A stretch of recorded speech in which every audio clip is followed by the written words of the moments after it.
Okey korang, dekat tengah aku Honor Magic 7 Pro which is last year punya flagship. But untuk kali ni ada yang lagi baru tau. So, ini dia Honor Magic 8 Pro. Korang bayangkan dah keluar model yang lagi baru, chipset yang lebih power, AI yang lagi mantap dengan kamera yang lebih super clear dengan aku rasa basically dia boleh ganti dah kamera point and shot. So basically untuk first time aku nak unboxing sama-sama dengan korang dulu. Apa yang korang akan dapat dekat dalam kotak.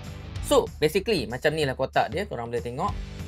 Ada iconic punya kamera punya design kat sini. Honor Magic 8 Pro. So kotak dia bahagian bawah, tepi plain. Ada maklumat lah kat sini kan. So belakang. Let's buka. Okay. The first thing korang akan perasan adalah dia punya kotak dia tebal. Which is apa maksud bila once kotak dah tebal? Of course dekat dalam owner dah siap-siap sediakan macam, of course dia dah bagi wire, dia dah bagi power adapter sekaligus, so that korang dah tak payah nak beli dah keluar. So macam ni lah bentuk dia, korang tengok.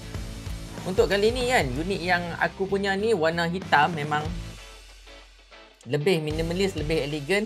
Tapi sebelum tu aku nak tunjuk kat korang what's behind this. Okay, kat dalam korang akan notice ada macam ni, ada SIM eject tools, which is menunjukkan yang phone ni masih pakai SIM traditional.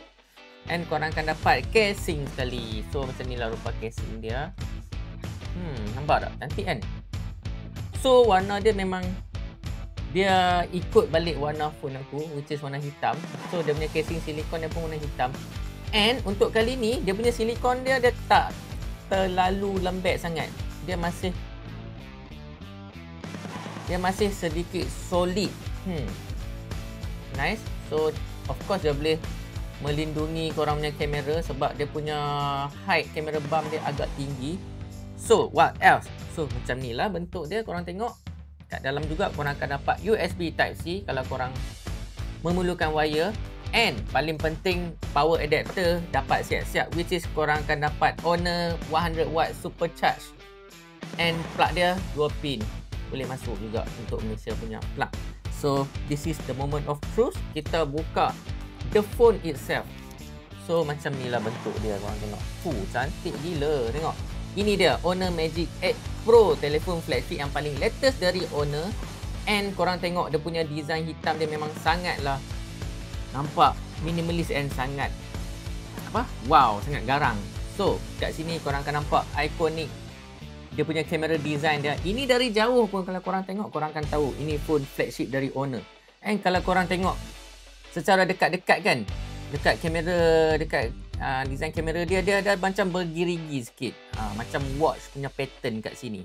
And kalau korang tengok secara dekat kat sini, dia ada tulis AI image, menunjukkan kamera dia memang heavily enhanced by AI kalau once korang zoom. So at the same time juga untuk Honor, AI dia tak nampak fake tau, dia nampak sangatlah natural sebab AI dia menggunakan Google AI. So which is bila kita when we talk about Google AI ni, dia punya AI dia dah natural sebab dia ada banyak dah maklumat, data-data dah semua. So macam tu lah. So dari segi design kalau korang tengok, dia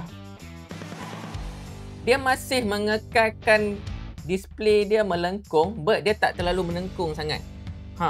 So dekat tangan aku juga kita ada Magic 7 Pro, yang last year punya. Kalau korang tengok, ni Magic 7 Pro, ini Magic 8 Pro. So korang tengok side by side comparison. Nice. Nampak tak? Dia tak terlalu banyak beza sangat. But yang paling obvious dia punya size.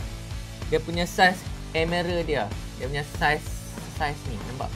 Dah makin besar. Ni kecil sikit, ni besar. Ni nampak lebih garang lah, nampak? Ini kalau korang tengok kan. And kalau korang nak tahu juga, untuk tourism Malaysia visit Malaysia 2026, untuk Honor Magic 8 Pro ni, dia dah jadi sebagai smartphone rasmi tau. So disebabkan dia punya advantage dia yang ambil gambar yang sangat cantik. So now korang dah tahu kan reason why kenapa phone ni dia dah jadi phone rasmi untuk visit Malaysia 2026, sebab obviously dia ambil gambar yang sangat cantik. Nice. Aku tak sabar nak pakai, nak start lenjan. At the same time, let's say kalau korang ada macam any soalan nak aku lenjan apa pun, korang boleh just request je. Macam biasa, stay tuned for next review.